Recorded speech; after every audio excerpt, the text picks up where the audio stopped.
From our church in Pampanga, we sent to you a heartfelt greeting, and we are very grateful for this opportunity to speak to you about the gospel-shaped Christian life.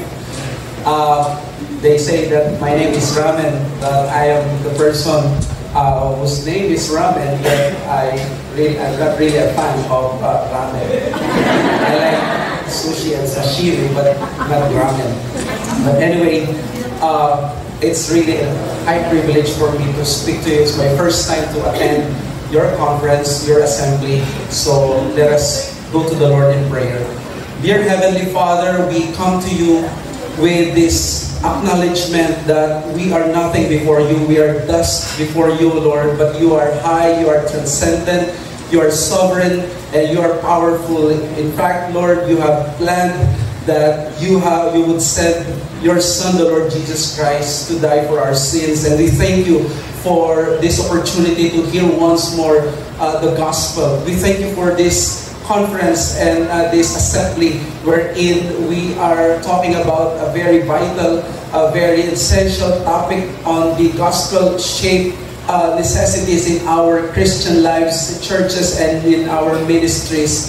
There is this great need for us to go back again and again to the gospel, the framework, the blueprint, the message of good news that we are sinners, yet you have loved us enough for you to send forth your Son, the Lord Jesus Christ, to die for our sins in our place, so that we who are sinners would be saved, would be redeemed, would be washed away from our sins. We thank you for this opportunity, and may you bless us, make your gospel be known, and your name be proclaimed, not unto us, but unto your holy name. We glorify your holy name in the Lord Jesus Christ. For all these things we ask in Jesus' name. Amen. During the Middle Age, that was the age before the Renaissance and the Reformation, there was a famous king named Richard I. He was called the Lionheart. There is this almost glorious story about him. I say almost.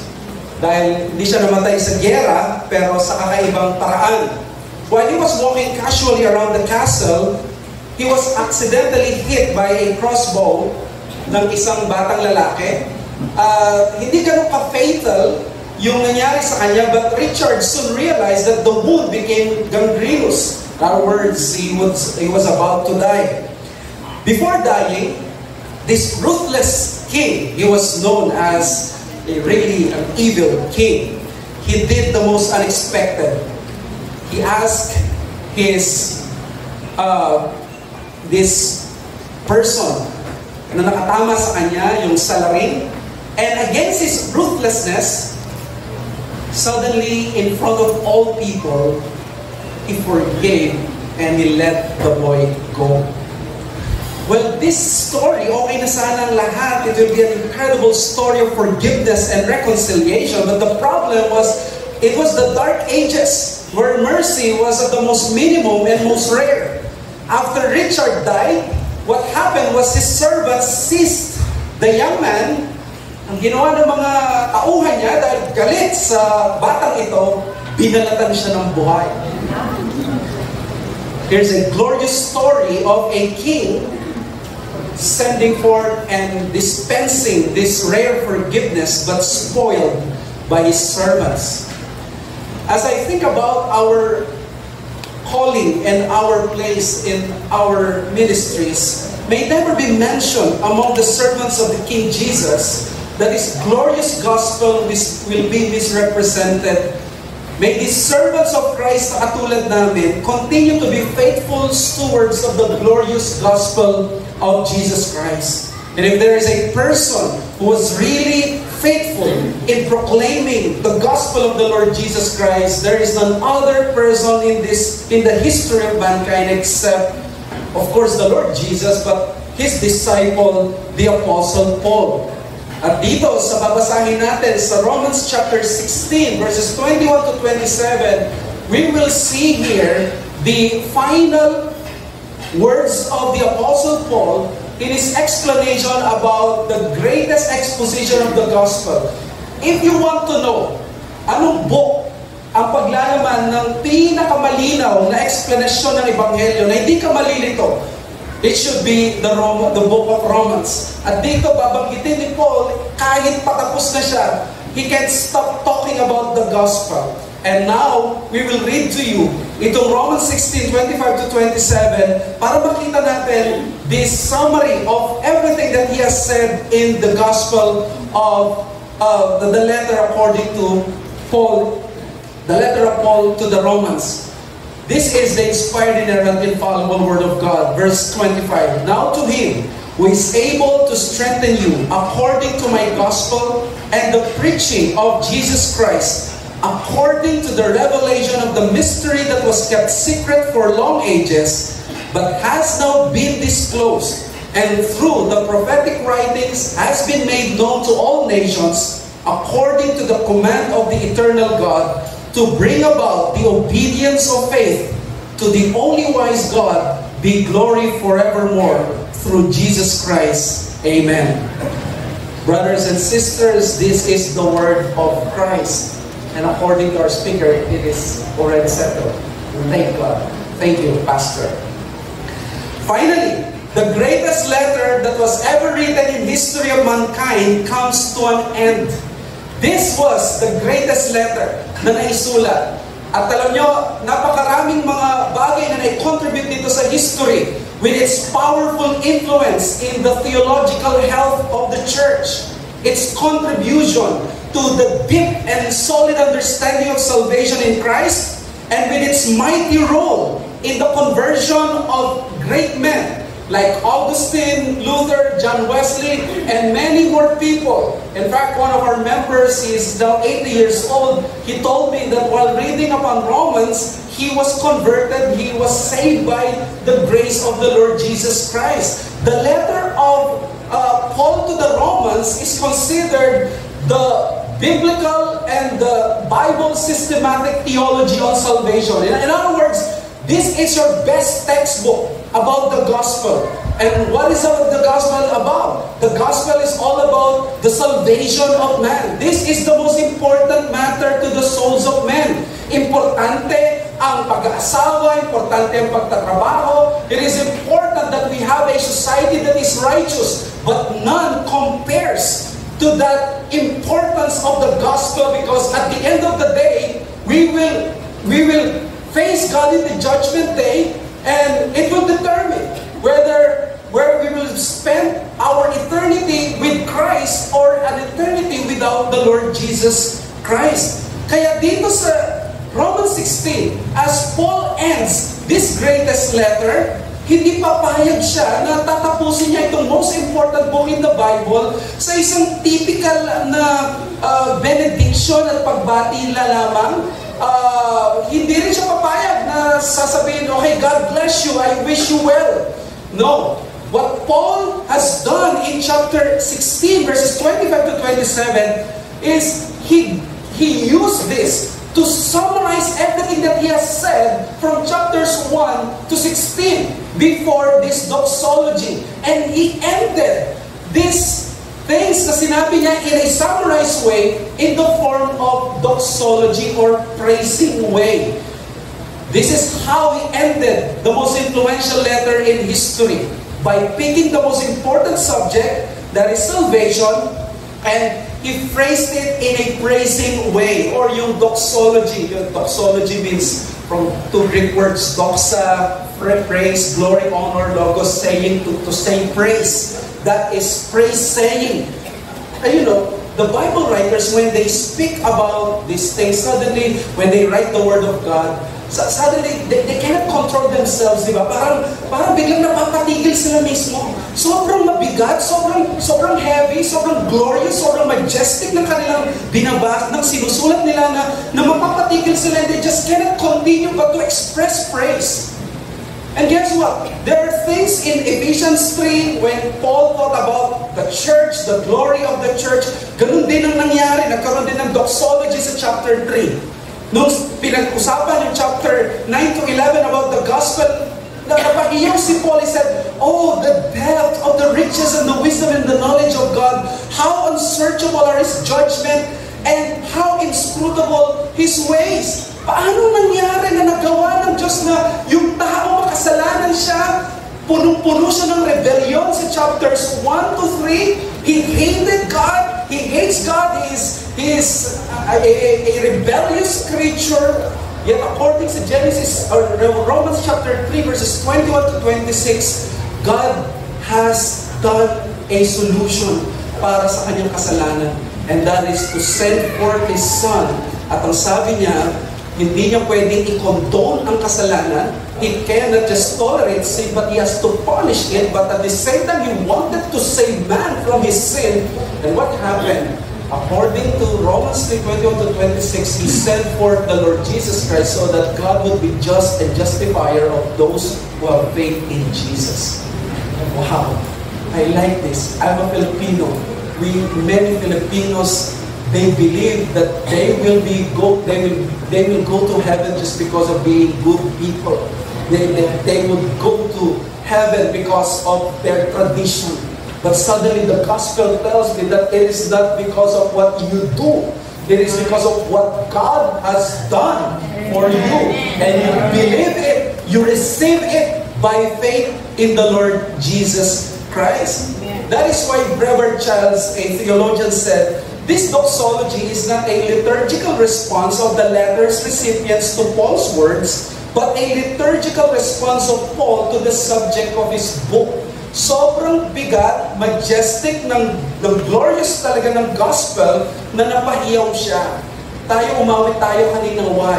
Just because gusto lang natin umawit or because God has done something good to us. And I will ask you, what would be the greatest thing that God has done for you? Would you say that God has made you rich? God has made you well, healthy? No. I think that the best and the greatest thing that God has done for us is to save our souls from sin by sending forth His Son, Jesus Christ. That's Romans. That's the gospel of salvation. Yan ang pinaliwanag niya, the problem, the cure, the means, the fruit. And if you will ask Paul, anong pinaka-summary ng dakilang nagagawa ng gospel? Ang sasabihin natin, the gospel saves us from our sin. But before Paul ends this letter to the Romans, binigyan niya tayo ng additional aspect of the gospel na ang gospel hindi lang pala siya nagliligtas ng kasalanan.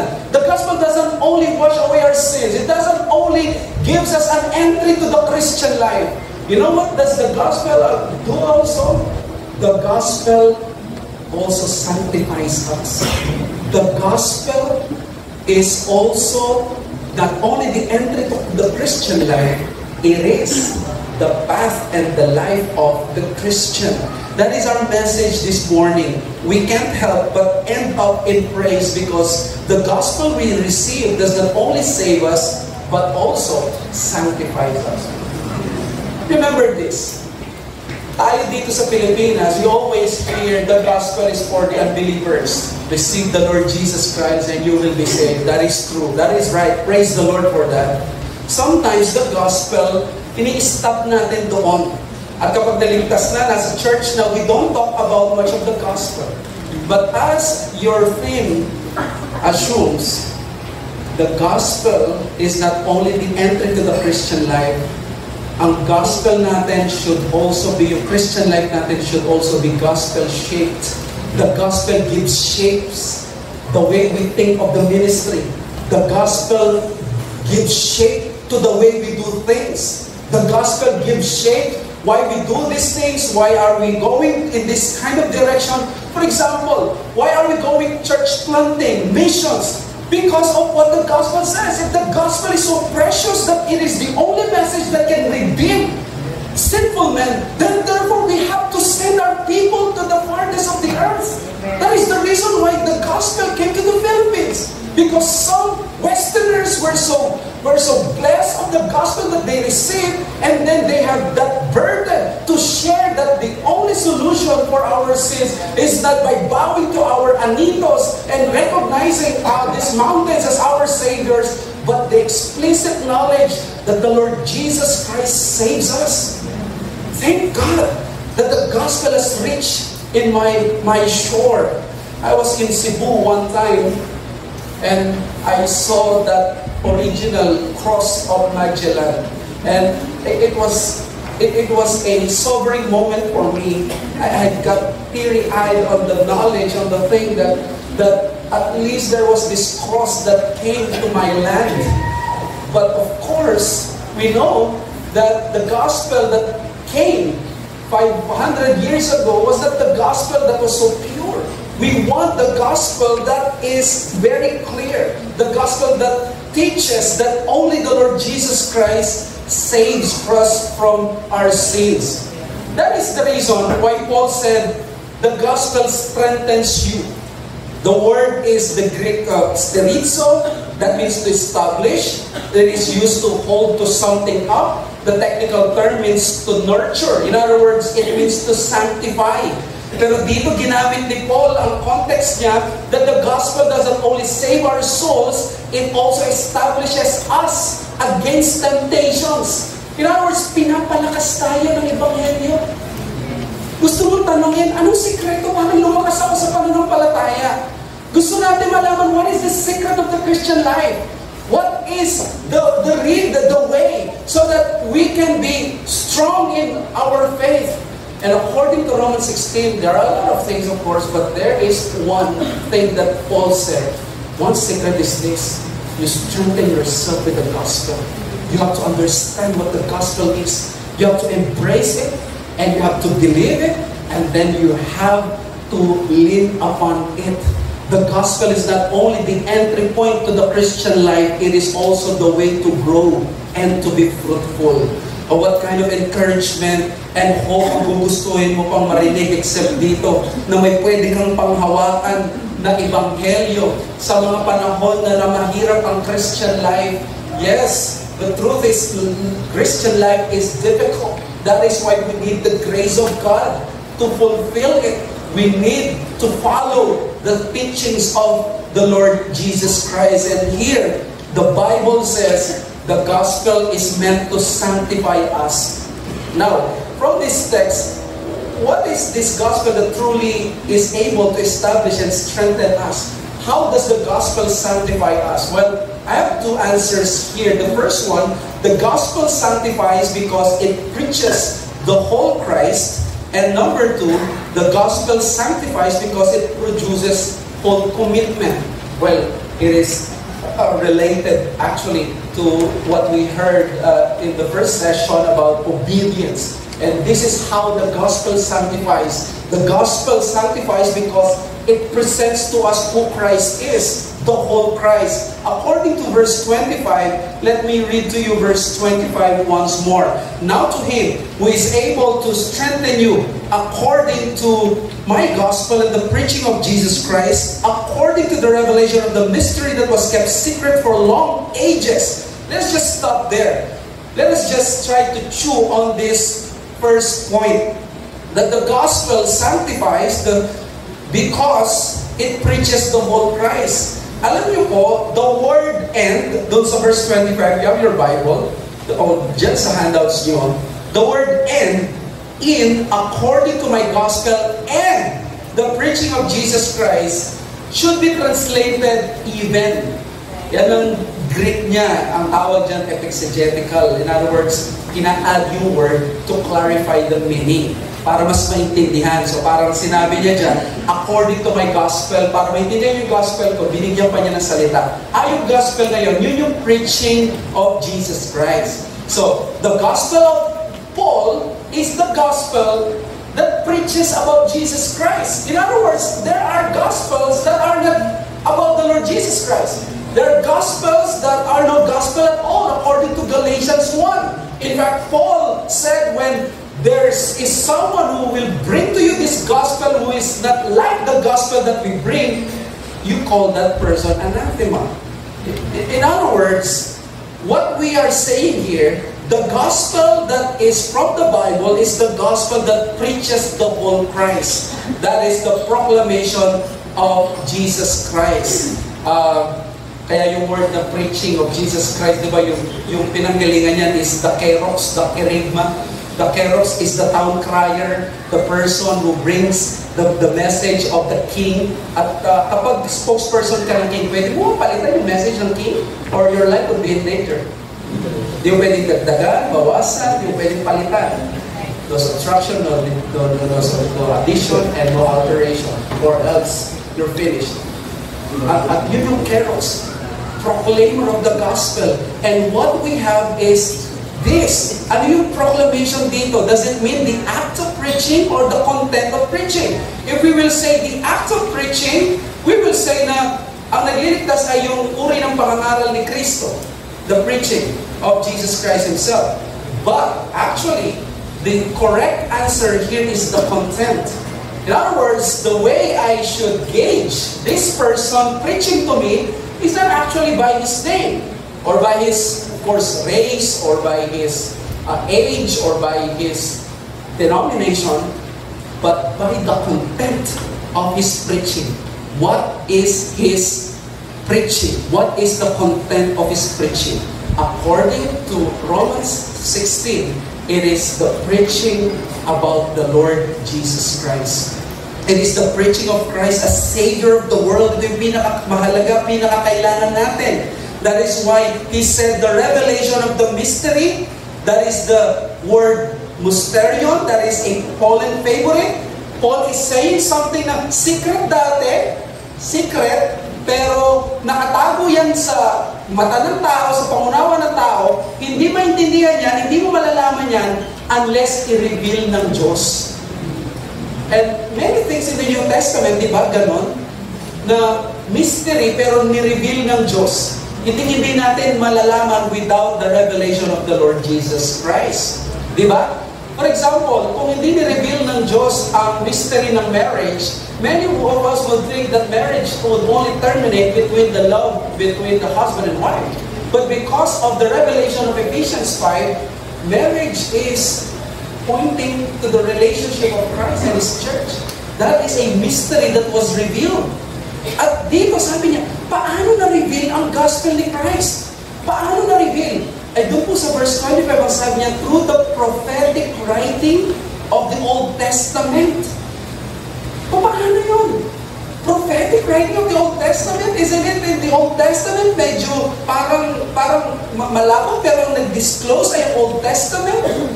Paano yun? These people, the apostles, they were from the Old Testament, and then dumating si Christ, becomes the New Covenant.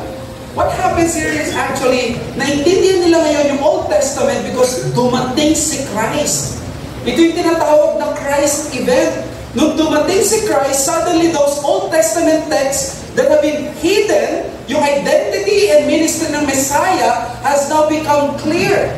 In other words, through that Christological reading of the Old Testament, luminaw ang Old Testament. Basically, what we saw in Matthew 5 kanina, when the Old Testament people and the Pharisees thought that thou shalt not kill only means, to kill actively, externally, our brother here explained that the law, or Jesus explained that it meant more. That God is not only after the external action, but also of the inward disposition of man. You cannot just kill another person and continue to be, or you will not kill a person and then you will continue to be angry. No, the gospel or the law of God is all about external and internal. Yung motive, mahalaga. Kaya kasalanan, pati yung magalit sa tao. Which means, because of the Lord Jesus Christ, we now understand more the Old Testament. We now understand more the Word of God. We now understand more salvation. That is why there is those shadows in the Old Testament, and now the sacrificial lamb has become very clear. Imagine John the Baptist teaching the Lamb of God, the Lamb of God. The Israelites, every day of their lives, they see that an innocent lamb is being offered, and they think, this lamb cannot cleanse sin. Di ba? Hindi naman makakapagpatawad ng kasalanan yan. Sabi ng Hebrews 10. Pero ang ginawa pala ng Diyos, tinrain sila ng tinrain na dumating si Christ, naging malinaw. Ito yung Lamb of God which takes away the sin of the world. Si Kristo pala yung Lamb Secret siya dati, ngayon na-reveal na, at ito daw yung laman ng lumang tipan at ang bagong tipan. So that the Bible, all in all, is about the Lord Jesus Christ. Napakalinaw sa atin, pero malabo doon sa kanila. Kita natin ito patungkol kay Kristo. That is why the Old Testament and the New Testament both proclaim the gospel of the Lord Jesus Christ. Now, why did I go through that? Simply to make a point. Preaching that truly sanctifies the soul seeks to reveal Christ and His work in every text of Scripture. Are you aware of this? This is the work of Christ being revealed already in the Old Testament in a more progressive way. Through the prophetic writings, dinisclose, binunyag. Napakatindi ng kahulugan nito sa theology, sa preaching, at sa pagbabasa natin ng Bible. Na ang pinapangaral si Kristo, kailangan pala kahit saan tayo mapunta, from Genesis 1 to Revelation 22, a Christian preacher should not fail to go to the point wherein he would see the person and the work of the Lord Jesus Christ connected in one single book of the Bible. Ang pangangaral pala ng Biblia ay pagproklama lagi kay Kristo. Kung ano sinasabi ng mga text sa Kanya. You know, in our place in Pampanga, it is considered to be the Holy Week capital of the Philippines. You know why? Because many Kapampangans are being crucified literally doon. I'm not joking. Doon sa barangay Tutod sa Fernando, Pampanga. And you know, every Holy Week they are saying, you do this, you do that, you do that. Let me ask you, is that a Christian preaching? Why? Because these people are teaching that for you to be saved, to be cleansed from your sin, you have to imitate literally the Lord Jesus Christ. Pwede nilang gawin, kunin yung text ng Scripture and then they will say this is the Christian preaching, but it is not. Christian preaching is about and with respect to the gospel of the Lord Jesus Christ. You cannot go against it. The content of preaching is always to lift up the Lord Jesus Christ. That is why if you want to have a holy life, a gospel-shaped life, Christian life, therefore, you have to be sanctified by this reality. Because it is possible. In fact, natalamak ngayon na pinapangaral ang Biblia pero wala si Kristo. Di ba? Pwedeng ipangaral si Kristo that you won't hear the gospel. How many times have we heard someone using the Bible and they preach the Bible and end up saying, you know, the will of God for you is to be rich and nothing more. Now, don't get me wrong. The Lord is good to us that He blesses His people, sometimes abundantly. Many of us or many Christians in history have been favored by God to be wealthy. Praise God for that. But the gospel at the end of the day is not the message to be wealthy.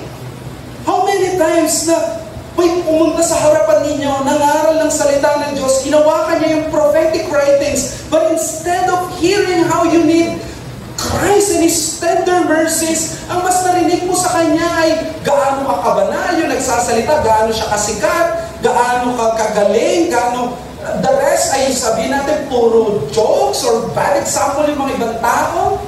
I mean, those things have their own place in the right time, but ilang beses tayo nakapunta sa church, hawak-hawak itong Bible natin, yet Christ is not sufficiently presented as the solution to sin, as our hope.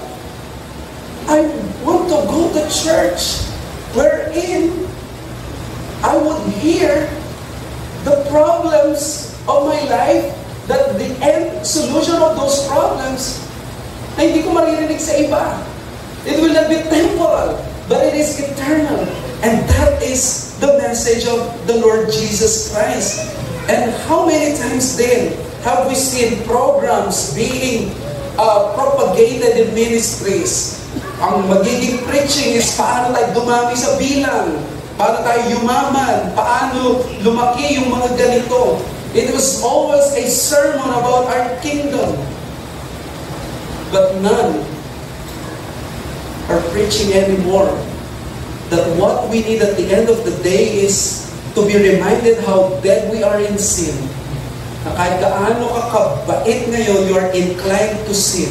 You are prone to wander, prone to leave the God that you love. At kahit lagi tayong conscious, napakabilis pa rin natin yumakap sa kalikuan at mabagal tayong lumapit sa Diyos. In other words, what we need is to hear that the gospel tells us that Christ has come to us at ito ang pinakakailangan natin, our communion with Him, our life with Him, na siya ang pinakakailangan natin, na napaka-dry ng ating prayer life, napaka-dry ng ating buhay sa ating iglesia, na sobrang compromise na ang buhay natin sa mundo, napakarupok natin, we will all realize that what we need more in churches is to preach Christ, crucified on the cross, as our hope and our sanctification, not less. And you see some people, they a lot more and more or less and less time in the exposition of the gospel. That is why napakalaking blessing that you will sit in the ministry today wherein you will hear a lot of preaching of the word. You know, sometimes tayo mga magulang, as parents, we know that sometimes our children can be discouraged, they can rebel against us, and sometimes they will be frustrated. Anong kailangan ng anak mo during those times? It's not your heavy-handedness. What our children needs at times is the assurance that we love them, the assurance that we are gracious with them, and the assurance that we will never ever leave them. The gospel does that. The gospel assures us even when we are weak, and there, through holiness, will come out. I have been in a philosophy of Christianity or in a group of Christians wherein we have to do this because, in order for us to be accepted, nakakapagod yun. What I need to hear is the gospel that is so strong that there is no sin that can separate me from the love of God which is in Christ Jesus. And after that, doon ako mas nahiya sa kasalanan ko.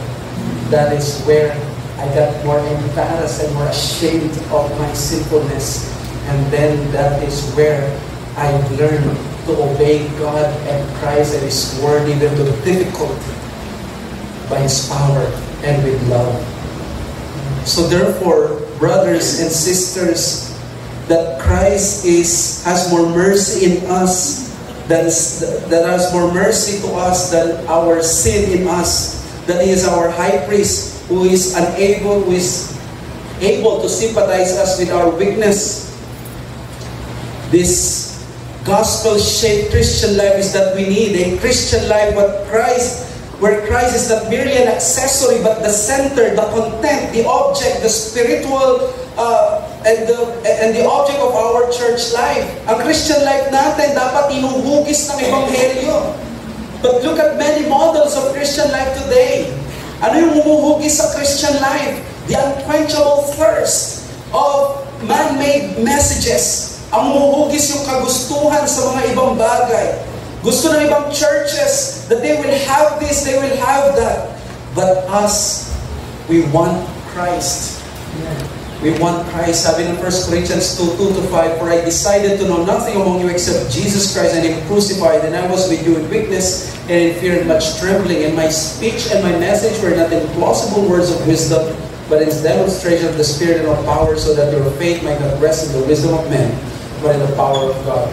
Brothers and sisters, si Paul, pumunta siya sa Corinth. There are a lot of rhetoricians and logicians, and there are a lot of speakers, and he said, that doesn't bother me. I am here to preach the Lord Jesus Christ. 2 Corinthians 4:5, "For what we proclaim is not ourselves, but Jesus Christ as Lord, as Lord with ourselves as your servants for Jesus' sake. There's this professor in American seminary, his name is Edmund Clowney. And he asked his preaching students to preach, and then after they preach, he will give an evaluation. You know what he would say always to his students? Always and ending with this: where is my Savior? Where is my Savior in your preaching? I am here to hear about my Christ. I am here to know about my Savior, the Lord Jesus Christ. Mga kapatid, mga kaibigan, tayo ba'y pumupunta sa church at ang tinatanong natin, where is my Savior? Because I want to see Jesus. Sir, we would see Jesus. Gusto nating maintindihan, gusto ko mapalapit pa sa Kanya.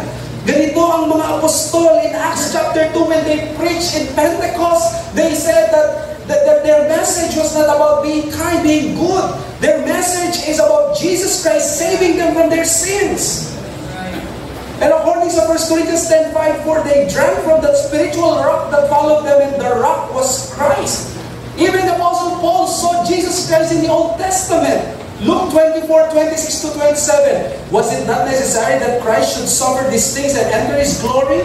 And beginning with Moses and all the prophets, He interpreted to them all the scriptures, the things concerning Himself. 1 Corinthians 10:11, these things happened to them as an example, but they were written down for our instruction, on whom the end of the ages has come. Mga kapatid, nangyari daw ang nangyari sa Old Testament para sa ating lahat sa New Testament, para mas maintindihan natin ang gagawin ni Kristo pag siya'y namatay sa krus. Look at this many Filipinos we are praying for, that they will be saved by the gospel of the Lord Jesus Christ. They are blinded. They think that they have to crucify themselves, to flagellate themselves, papahirapan na sarili para sila ay maligtas. They are blinded. But you see here, ang Panginoong Yesus, siya pala ang nagbubukas ng puso at ng isip. Siya ang kailangan nila. At ito yung pinaka maghahati sa atin. You know, on September 11, 2001, what event in history that happened during that time?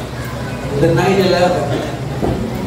And I was just in high school during that time, and you know, after that, the United States launched its greatest war. For the very first time, it is waging war not against a nation, but an ideology called radicalism, terrorism. And I remember what former President Bush said during that time. He said to the world, to all the countries of the world, he said, either you are for us or against us. Either you are a friend of America or an enemy to America. The gospel is just like that. The gospel will determine if you are a friend of God, if you are a disciple of Christ, or you are an enemy of Christ. So let me challenge you. Come to the preaching of the word, praying, seeking, and expecting Christ above anything else. Don't waste the sermon by expecting something other than Christ, at yung spiritual nourishment niya. Lagi ka na lang naghahanap na parang mga physical at mga temporary na kagalakan. Hanapin mo naman yung spiritual nourishment, yung mapalapit ka talaga kay Kristo, yung weary soul mo, kailangan niya ang Panginoong Yesus. Don't waste it by expecting something other than Christ and His spiritual nourishment. And of course, repent of your attitude na naghahanap ka sa sermon ng iba other than what is said in Scripture. And preachers, let us give what our hearers truly need.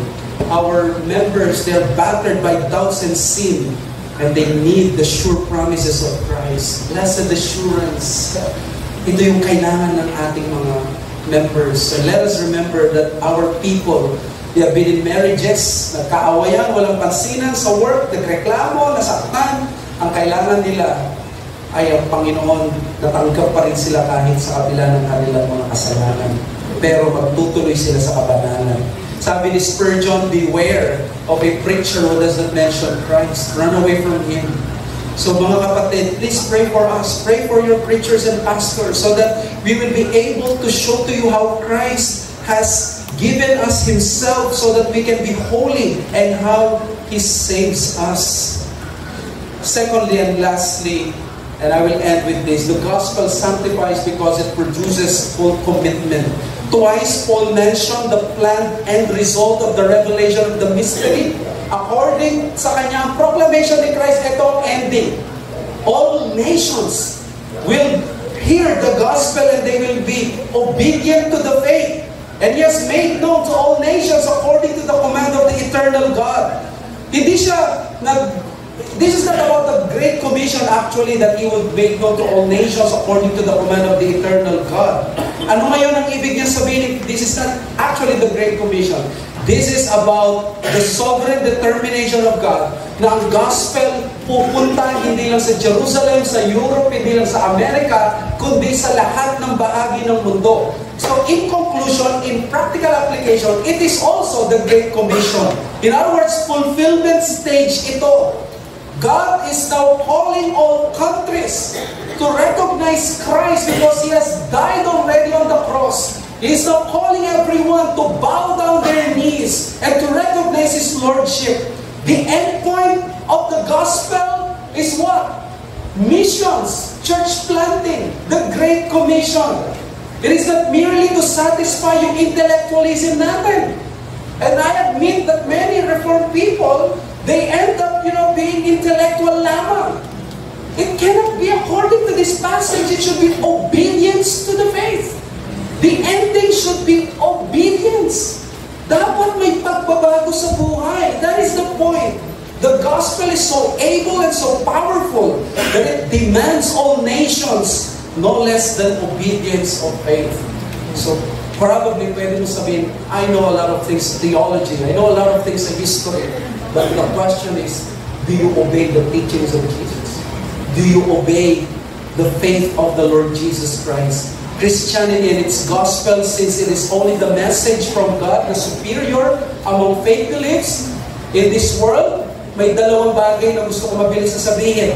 The gospel is so powerful because it can be proclaimed sa lahat ng lengguwahe at maintindihan. The gospel fits all languages. Pwedeng maintindihan ang gospel kahit sa Kapampangan, kahit sa Tagalog.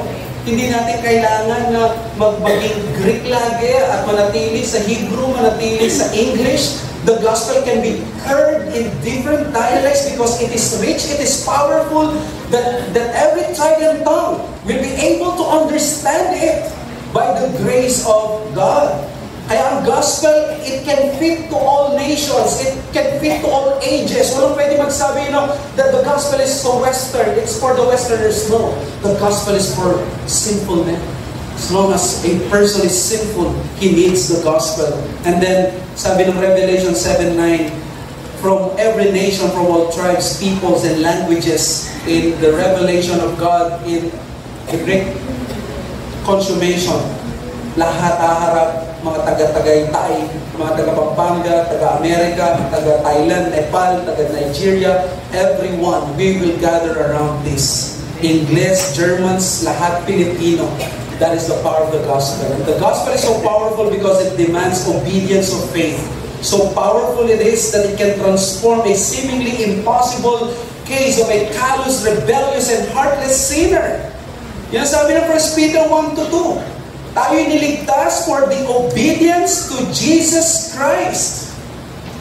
That is why, mga kapatid, let me give you this challenge. Kung ganito pala ang hinihingi ng gospel, to be faithful sa obedience, do your specific role faithfully in the overall plan of God to make the gospel known to other people. I'm a pastor. I should be faithful in proclaiming the Lord Jesus Christ. If you are not a pastor, God has given you that role. What is your role? If you're a member, why don't you pledge to yourself that you will be a helpful member, the best member of your church, that you will truly serve the Lord, that the Lord is coming. Walang tayong masyadong oras, that we will spend our time here proclaiming the Lord. If you're a church officer in the ministry, be diligent in promoting Christ, not ourselves, and show forth your belief in the gospel by a life that produces commitment to obey God and His will. What are you doing with your life right now? Are you trying to spend your life sa energy natin sa mundo, sa ganitong bagay? Is our Christian life gospel-shaped? We cannot trust our riches, our strength. Once there was this wealthy man in the United States. What he did, he was so wealthy that he hired a doctor and told the doctor, don't treat other patients anymore. Just take care of me. You're best in your field. I will pay you. And that's what the doctor did. You know, he has one job. And that wealthy man trusted in this doctor. He gave his life to this doctor. And one day, this doctor by the name of Dr. Conrad Murray overdosed his patient named Michael Jackson. Imagine, you're so rich, you're so powerful, you're so famous, and you have lived on that human being that you think that can save your life. What a life that has been wasted. Brothers and sisters, let us not waste our lives. Let us give our energy and ourselves to the Lord Jesus Christ and His work. So make sure that your understanding of the glorious gospel of Jesus Christ leads to that right destination, praising the wisdom and glory of God. You are not yet here a Christian or a person who has that gospel. I'm offering that gospel to you. Christ died for the sins of sinful men. Walang makapag-gain ka sa'yo. Not your good works, not your church, not your anything, but Christ. He offers it by faith alone in Him. No good works, no obedience to the commandments that can save you, but the Lord Jesus Christ by faith in Him. Pero magre-result yun sa obedience in the gospel. Let us pray. Father, we thank you for challenging us to have our Christian lives gospel-shaped.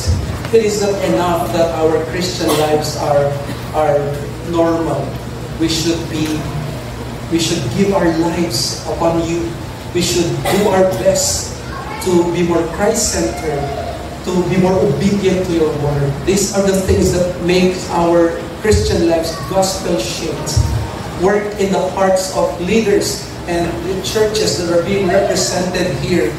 And please, Lord, do a mighty work among the Filipino Anabaptist networks and among the evangelicals in general in this country, so that we will see a more righteous country and a righteous community, but even more so a Christ-centered Christian community. Thank you, Lord. We ask these things in Jesus' name. Amen.